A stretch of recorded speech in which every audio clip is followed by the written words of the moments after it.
Hello दोस्तों, नमस्कार। मैं डॉक्टर धनंजय मणि आज आप लोगों के बीच में स्ट्रेस, जिसको हम लोग हिंदी में तनाव कहते हैं, तनाव के बारे में चर्चा करेंगे और यह जानने का प्रयास करेंगे कि तनाव क्या होता है, तनाव क्यों होता है और तनाव से क्या क्या परेशानियां होती हैं तथा तनाव से हम लोग कैसे बच सकते हैं। तो दोस्तों, यह जो तनाव है यह हमारे शरीर के लिए बहुत ही घातक है। आप लोगों को एक कहानी सुनाता हूँ। कहानी के माध्यम से हम आगे बढ़ेंगे और इस मुद्दे पे चर्चा करेंगे। कहानी यह है कि एक बहुत बड़ा अपराधी होता है। उस अपराधी को एक दिन एक पुलिस पकड़ती है और पुलिस पकड़ करके उस अपराधी को मजिस्ट्रेट के सामने पेश किया जाता है। जब उस मजिस्ट्रेट के सामने उस अपराधी को पेश किया जाता है तो मजिस्ट्रेट उसके अपराधों को देखते हुए उसे फांसी की सज़ा सुनाता है। फांसी की सज़ा जब मुकर्रर हो जाती है, 15 दिन बीत जाता है। 15 दिन का उसको समय दिया जाता है। जब 15 दिन के बाद उसको फांसी होनी होती है तो उसके 24 घंटा पहले जो है उस फांसी होने वाले व्यक्ति से जो होता है उससे आते हैं कुछ सैनिक और पूछते हैं कि तुम्हारी आखिरी इच्छा क्या है। वो बताता है कि देखिए, हमारी आखिरी इच्छा यही है कि हमारी जो मौत हो वह फांसी दे करके ना हो, फांसी के अलावा किसी अन्य चीज़ से हमारी मौत हो जाए। अब चूँकि यह नियम है कि फांसी देने वाले व्यक्ति की अंतिम इच्छा पूरी की जाती है।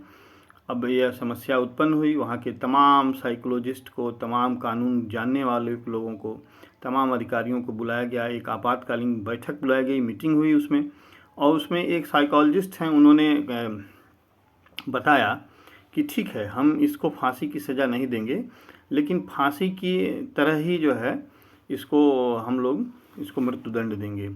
अब बात आई गई हो गई। फिर उसको व्यक्ति से कहा गया कि ठीक है, तुमको फांसी की सज़ा नहीं दिया जाएगा, तुमको जो है सांप कटवा के तुमको मारा जाएगा। अब ये बात उसको कहा कि ठीक है। अब दूसरे दिन जब हुआ तो कुछ मनोवैज्ञानिक थे, कुछ साइकोलॉजिस्ट ने उसके ऊपर जो है साइकोलॉजिकल प्रयोग करना शुरू किया। उस व्यक्ति के चेहरे को पूरे तरीके से काले कपड़े से ढक दिया, और जब पूरी तरीके से काले कपड़े से जब उस व्यक्ति के चेहरे को ढका तो कुछ भी देख नहीं पा रहा था। जब वो देख नहीं पा रहा था तो उस समय क्या हुआ कि उसके बॉडी में एक जगह पिन से उसको चुभाया गया। जैसे ही वह पिन चुभा, उसके शरीर में तमाम तरह के ऐसे केमिकल सीक्रीट होने लगे, ऐसे रसायन सीक्रीट होने लगे जो कि एक कोबरा, सांप या किंग कोबरा या करैत कह सकते हैं, उसके काटने से होता है। तो इस तरह से यह बात सिद्ध हो गई कि अगर हम लोग किसी भी तरीके से अपने दिमाग में तनाव लाएंगे, निगेटिव विचार लाएंगे, तो उससे जो है होने वाला जो नुकसान होता है वह नुकसान बहुत बड़ा होता है और बहुत घातक होता है। तो इसी से कहना है कि जो तनाव होता है वह जो है एक द्वंद्व होता है जो मन और भावनाओं में के बीच में होता रहता है। अभी द्वंद्व क्या है? जैसे द्वंद्व यह है कि हमको कोई काम करना है तो हम ये समझ नहीं पा रहे हैं कि हम उसको करें कि ना करें, और जब हम उस द्वंद्व में फंसे रहेंगे तो हमारे मन में और भावनाओं में संघर्ष चलता रहेगा, और यही जो संघर्ष है इसी को हम लोग तनाव कहते हैं। तनाव अन्य कई प्रकार के जो है जितने भी मनोविकार होते हैं, जितनी भी समस्याएं होती हैं, जैसे एंजाइटी है, गुस्सा है, डिप्रेशन है, इन सब का जो है प्रवेश द्वार है। जैसे ही आपको तनाव होगा तो जितने भी साइकोलॉजिकल प्रॉब्लम्स होते हैं, मनोविकार होते हैं, उन सब कोई दस्तक आपके जीवन में हो जाएगी, जिसके कारण से आपका मन अशांत होगा और आपकी जो भावनाएं हैं वह अस्थिर हो जाएंगी। और जैसे ही मन अशांत हो जाएगा, भावनाएं अस्थिर हो जाएंगी, तो आपके अंदर जो है शारीरिक अस्वस्थता, फिजिकल इलनेस जैसा महसूस होने लगेगा। इसलिए तनाव से जो है हमारी जो कार्य क्षमता है वह प्रभावित होने लगती है तथा हमारे शारीरिक और मानसिक जो विकास है उसमें व्यवधान आता है। विशेषकर बच्चों में जब तनाव होता है तो बच्चों का विकास जो है रुक जाता है।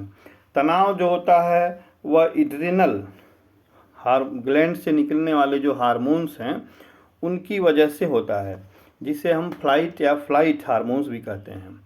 अब तनाव जो होता है वह पूरी तरीके से हमारे दिल को, दिमाग को पूरी तरीके से प्रभावित करता है, कैप्चर करता है। इसलिए जब भी हम तनाव में आते हैं तो हम लोगों का जो शारीरिक और मानसिक विकास है वह रुक जाता है। अक्सर आप देखे होंगे कि जो बच्चे तनावग्रस्त होते हैं उन बच्चों का शारीरिक और मानसिक विकास पूरी तरीके से बंद हो जाता है या रुक जाता है। अब तनाव दो प्रकार के होते हैं। पहला जो तनाव होता है उसको हम बोलते हैं यूस्ट्रेस, यह मध्यम तरह का तनाव होता है और इच्छित तनाव होता है। जैसे खेल के समय में रास्ते में हम जा रहे हैं, अचानक से कुत्ता आ जाएगा, तो जब खेल के समय में यह तनाव होगा तो हमारे लिए एक विशेष प्रकार के ऐसे हार्मोन्स को सिक्रीट करेगा जिससे कि हम उस खेल में विजय प्राप्त करने के लिए आगे बढ़ सकें। लेकिन जो दूसरा तरह का जो तनाव होता है उसको हम बोलते हैं डिस्ट्रेस कहते हैं। यह विपत्ति के समय होने वाला तनाव है। जब भी हम लंबे समय तक विपत्ति में रहेंगे, परेशानियों में रहेंगे, तो उससे जो होता है एक विशेष प्रकार का तनाव होता है जिसे हम लोग कहते हैं डिस्ट्रेस। यह असंयमित होता है और तार्किक होता है और अवांछनीय तरह का तनाव होता है। इसमें मतलब कोई इसका तर्क ही नहीं मिलेगा। आप जब उस भंवर में फंसेंगे तो फंसते चले जाएंगे। अब तनाव के कारण जो है हमारे आसपास या खुद के साथ घटी हुई कोई ऐसी घटना हो सकती है जो तनाव उत्पन्न कर सकती है। जैसे कि बहुत ज़्यादा कार्यभार आपको कोई दे दे, आप किसी ऑफिस में काम कर रहे हैं, आप किसी घर में काम कर रहे हैं, आप हाउस वाइफ हैं और आपको ज़रूरत से ज़्यादा काम दे दिया गया तो आपको तनाव हो जाएगा। कोई प्राकृतिक आपदा अगर आ गई तो वह भी तनाव के कारण हो जाएगा। ठीक है। अब जो है तनाव के कारकों को जैसे व्यवस्थित कैसे कर सकते हैं, तो जीवन की जो मुख्य घटनाएं हैं उसमें बदलाव लाएंगे। इस श्रेणी में किसी व्यक्ति के व्यक्तिगत जिंदगी से जुड़ी हुई कोई महत्वपूर्ण घटना सम्मिलित होती है जो उसके जीवन पर चिरस्थायी रूप से प्रभाव डालती है। जैसे कि विवाह हो गया, सेवानिवृत्ति हो गई और किसी भी प्रिय व्यक्ति की मृत्यु हो जाना, तलाक हो जाना, यह कुछ ऐसे कंडीशंस हैं जो एक लंबे समय तक, जैसे सेवानिवृत्त हो जाएगा कोई तो फिर से वो नौकरी में तो जा नहीं सकता है, तो यह जो है एक लंबे समय तक तनाव का बड़ा कारण बनता है।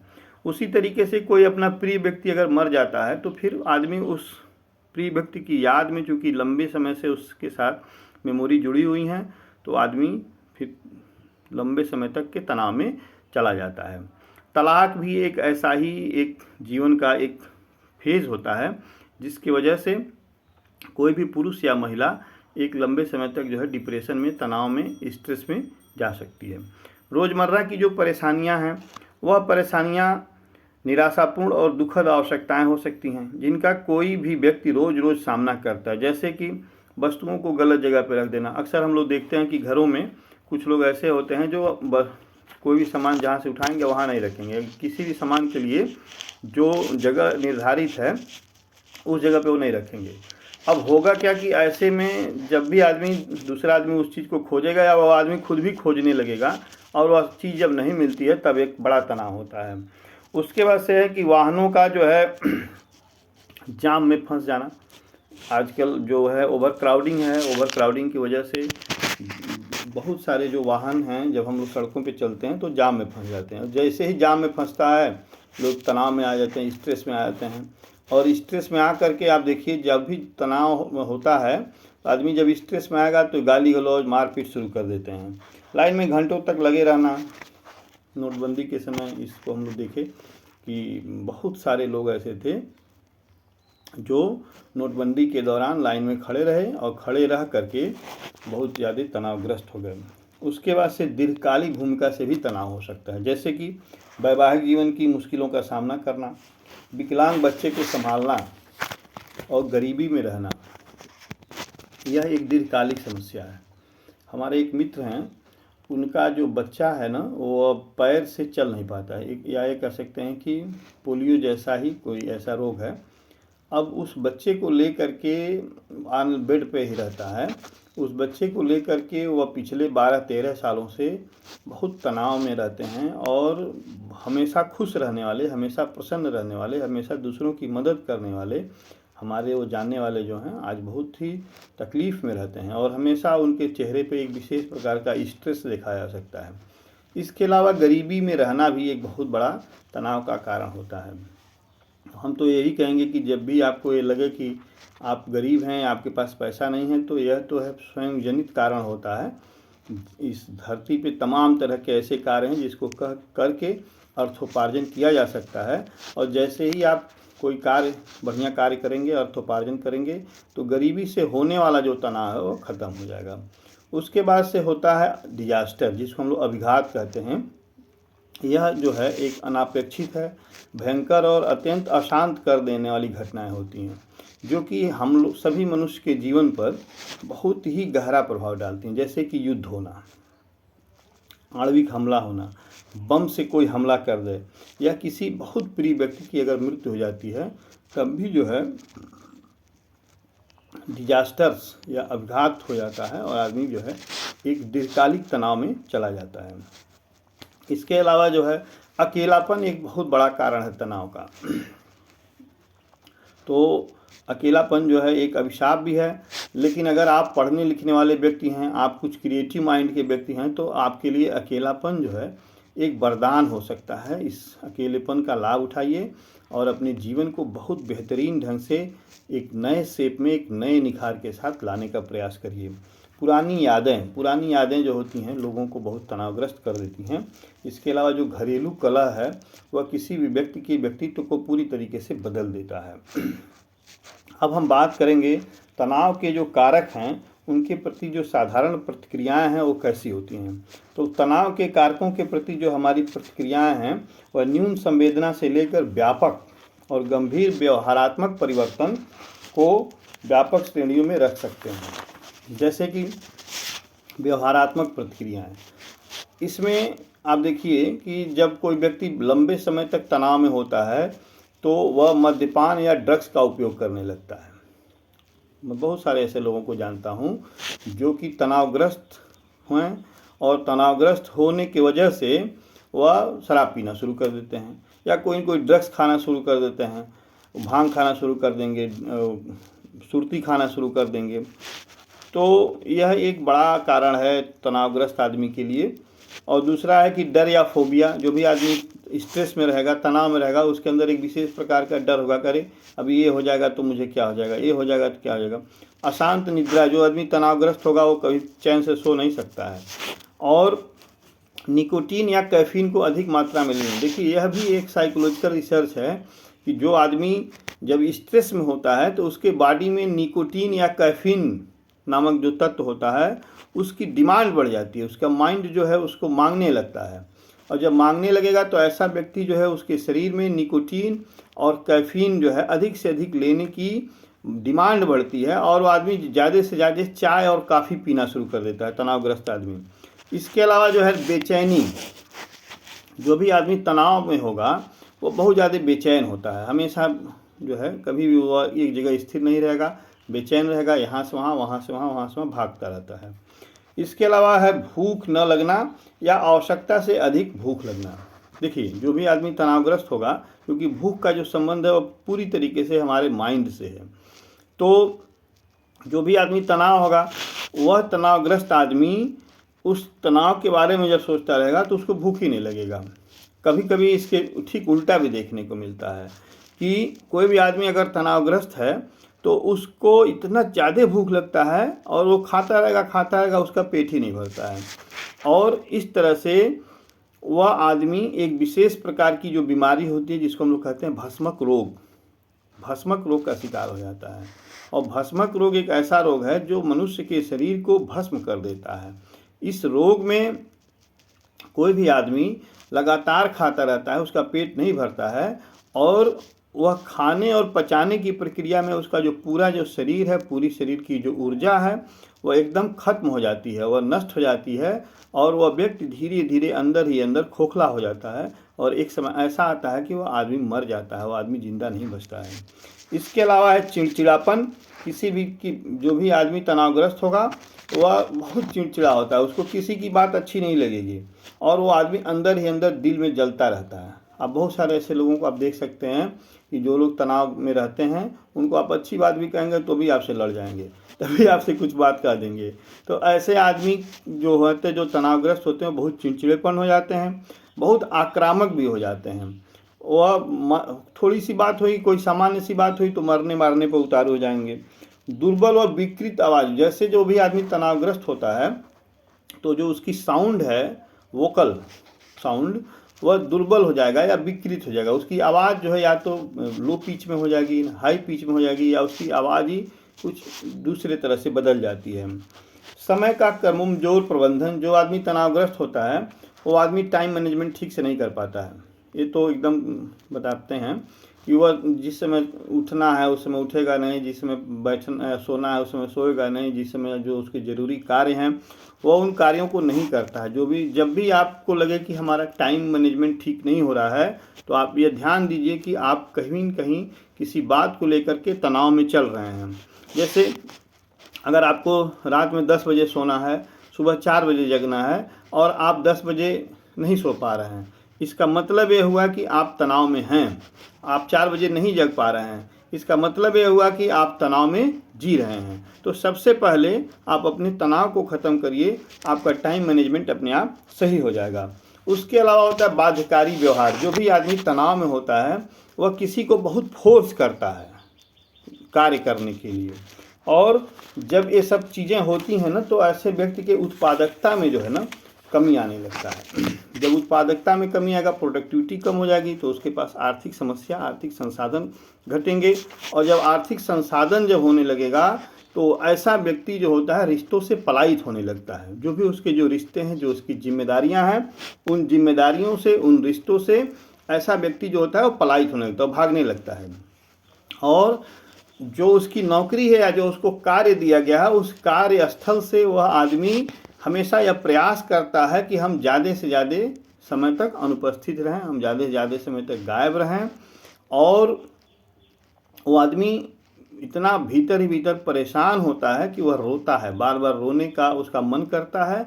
वो आदमी किसी के सामने, अभी उसके थोड़े से भी जब उसको इमोशनली आप टच करेंगे तो वह व्यक्ति रोना शुरू कर देता है या उसकी आंखों में आंसू आ जाते हैं, और ऐसा व्यक्ति बहुत ही ज़्यादा अव्यवस्थित दिखता है। ऐसा व्यक्ति देखिए, उसका जो है कभी उसका एक बटन टूटा रहेगा, बटन नहीं लगा सकता है। ऐसा व्यक्ति की दाढ़ी बढ़ी रहेगी, वो अपनी दाढ़ी को ठीक से नहीं बना सकता। वो व्यक्ति समय से नहाएगा नहीं, समय से खाएगा नहीं, समय से अपने दैनिक कार्यों को करेगा नहीं, मैंने पूरा जो दिनचर्या है एकदम अस्त व्यस्त रहता है। और वह व्यक्ति जो है मतलब बहुत ही डिस्टर्बिंग एलिमेंट और डिस्टर्बिंग माइंड का हो जाता है। अब हम बात करते हैं कि जो तनाव की वजह से क्या क्या भावनात्मक प्रतिक्रियाएं होती हैं, इमोशनल रिएक्शंस क्या होते हैं। तो सबसे जो बड़ी जो तनाव की वजह से जो इमोशनल रिएक्शन होता है वह होता है दुश्चिंता। दुश्चिंता, जिसको हमने उस कहानी के शुरू में ही बता दिया। एक होती है चिंतन करना और एक होता है चिंता। इस चिंता में भी जो दुश्चिंता है वो आदमी को चिता पर ले जाती है।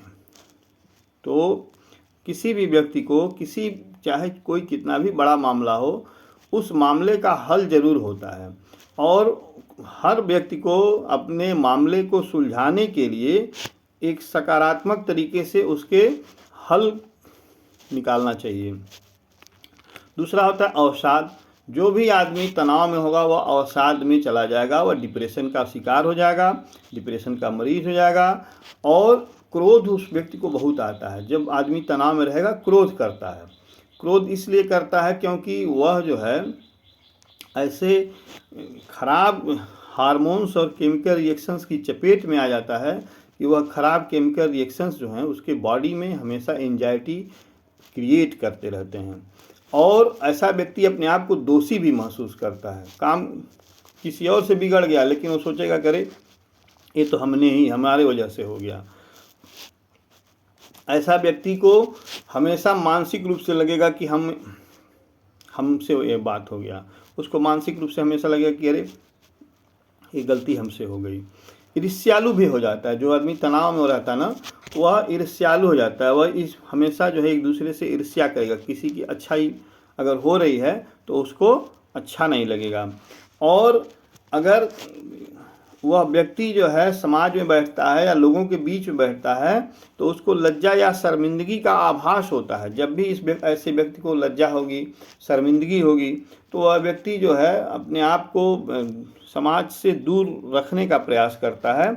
और एक समय ऐसा आता है कि यह जो है, यह तनाव व्यक्ति के जीवन में आत्मघाती विचार लेकर के आते हैं।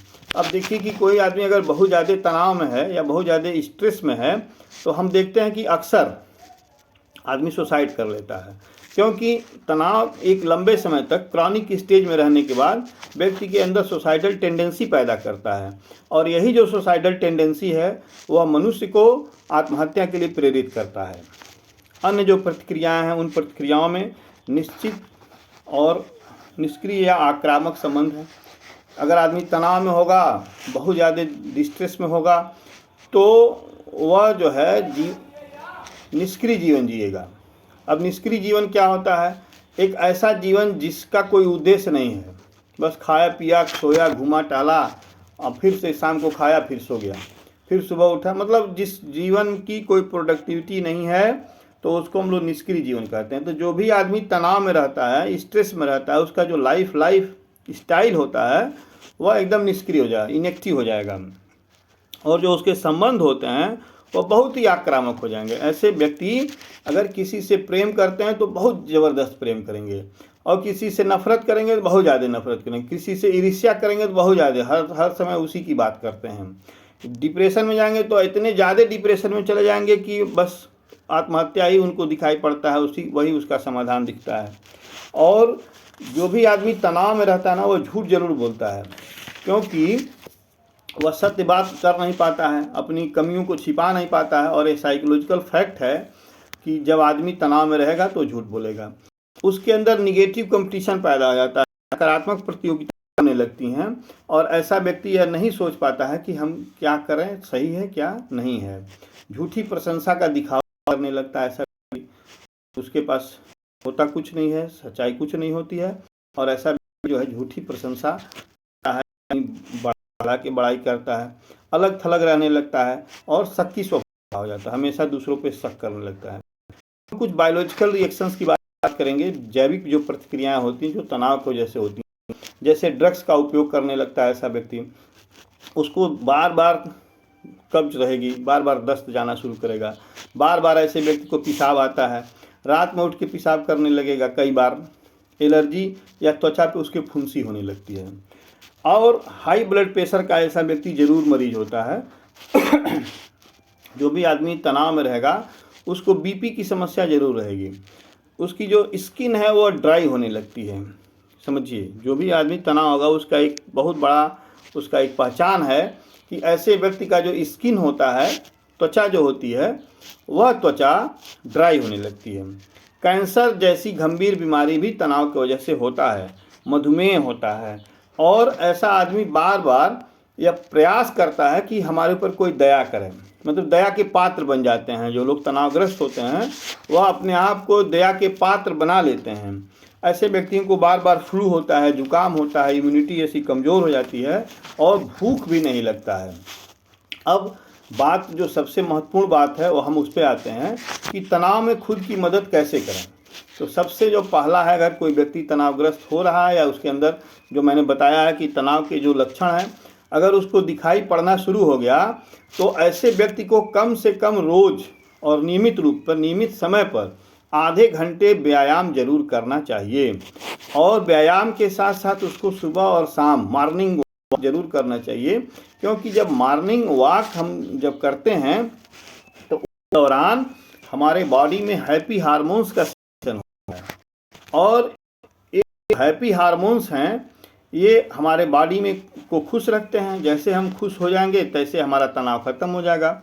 और स्वस्थ आहार लेना चाहिए। देखिए, शरीर को अच्छा बनाने के लिए, शरीर को स्वस्थ रखने के लिए दो चीज़ें बहुत महत्वपूर्ण हैं। पहला व्यायाम जो 20% होता है, दूसरा है हेल्दी डाइट जिसका 80% रोल होता है। अगर हम अच्छा से भोजन करेंगे, स्वस्थ आहार लेंगे जिसमें ताज़ा फल होना चाहिए, हरी सब्जी होना चाहिए, मौसमी सब्जियां और मौसमी फल जरूर खाना चाहिए, और इससे जो है हमारे शरीर में प्रोटीन हो गया, विटामिन्स हो गया, मिनरल्स हो गया, इन सबों की कमी नहीं होगी। और जैसे ही हमारे शरीर में सभी आवश्यक मैक्रो और माइक्रो न्यूट्रिएंट मिलना शुरू हो जाएंगे तो हमारे शरीर में तनाव अपने आप खत्म हो जाएगा।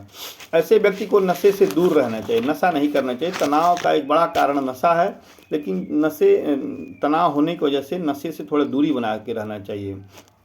और शराब, गांजा, ड्रग्स, इन सब चीज़ों से दूरी बना के रहना चाहिए। तनावग्रस्त व्यक्ति को भरपूर नींद की बहुत ज़्यादा ज़रूरत होती है, क्योंकि जो हमारे बॉडी में जो न्यूरॉन्स होते हैं, ऐसे न्यूरॉन्स को बढ़िया से काम करने के लिए नींद की क्वालिटी बहुत बेहतरीन होनी चाहिए।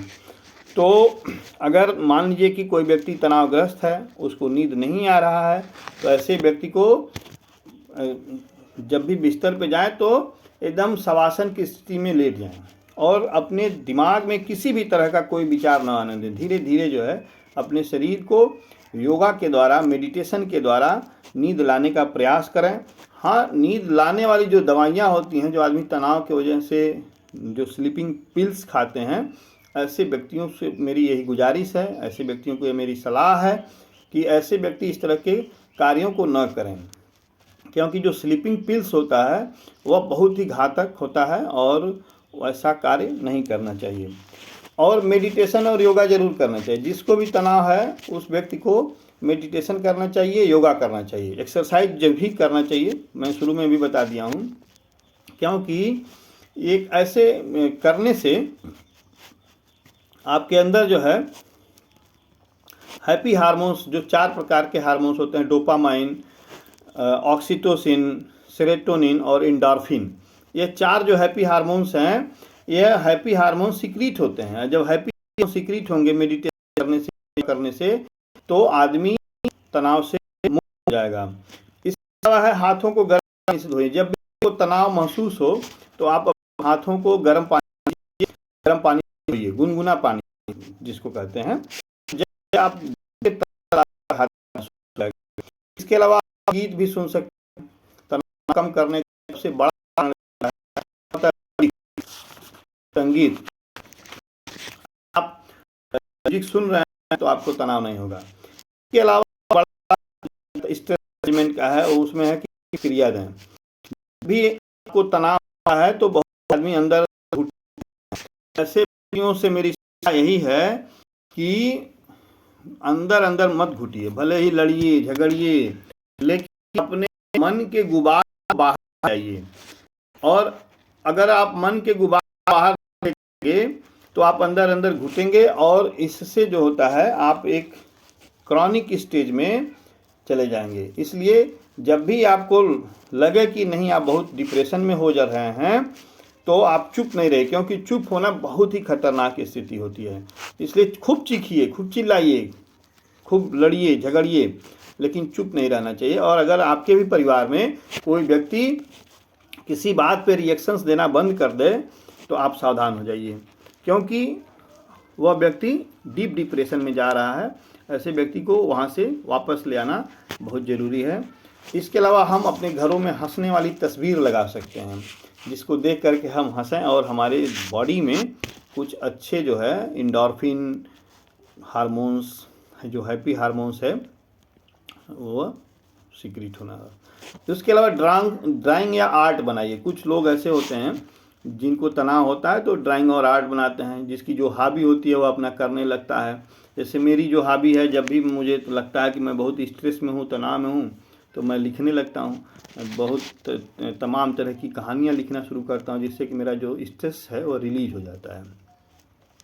इसके अलावा चप्पल उतार करके कुछ देर तक नंगे पाँव टहलिए। जब भी आप तनाव में हो, ये बहुत बिना पैसे का जो है यह मैं आपको बता रहा हूँ कि जब भी आप स्ट्रेस के कंडीशन में हो, आप कुछ मत करिए, चप्पल उतारिए और हरी घास पर नंगे पाँव टहलिए। अब देखिए आपका तनाव एकदम ख़त्म हो जाएगा। जब भी आप हाई बीपी के शिकार हैं, आप नंगे पैर जो है टहलना शुरू करिए, आपका बीपी एकदम नॉर्मल हो जाएगा। इसके अलावा जो है बेहतर आहार लेना, या मैं शुरू में भी बताया हूँ कि जो है आहार जो है सबसे महत्वपूर्ण रोल प्ले करता है हमारे स्ट्रेस को कम करने के लिए। तो आहार जो है हमको ज़रूर लेना चाहिए और बेहतर आहार लेना चाहिए। यह आहार हमारे जीवन को बहुत अच्छा बनाएगा, बहुत सुखमय बनाएगा। तो इसी सब बातों के साथ जो है आज मैंने स्ट्रेस मैनेजमेंट पे आपसे चर्चा किया। अगर आपको हमारा यह पूरा का पूरा जो सेशन है अच्छा लगा हो तो मैं आपसे यही निवेदन करूँगा कि इस वीडियो को जो है पहले तो पूरा देखिए, और देखने के बाद अगर आपको अच्छा लगे तो इस वीडियो को जो है अपने प्रिय मित्रों को शेयर ज़रूर करिएगा, क्योंकि हो सकता है कि आपका कोई बहुत प्रिय व्यक्ति तनावग्रस्त स्थिति में हो और इस वीडियो को देखने के बाद या हमारी बातों को सुनने के बाद उसके जीवन में कुछ सकारात्मक परिवर्तन आ जाए। अगर ऐसा हो जाएगा तो जो मेरा पूरा जो वीडियो बनाने में जो मेहनत लगा है और आपका जो शेयर करने का जो उद्देश्य है, तो किसी अपने प्रियजनों की जान हम लोग बचा सकते हैं, उसको समाज की एक मुख्य धारा तक हम लोग ले आ सकते हैं। इन्हीं सब बातों के साथ आप मेरा वीडियो पूरा देखें, इसके लिए बहुत बहुत धन्यवाद और आभार ज्ञापित करता हूँ। नमस्कार।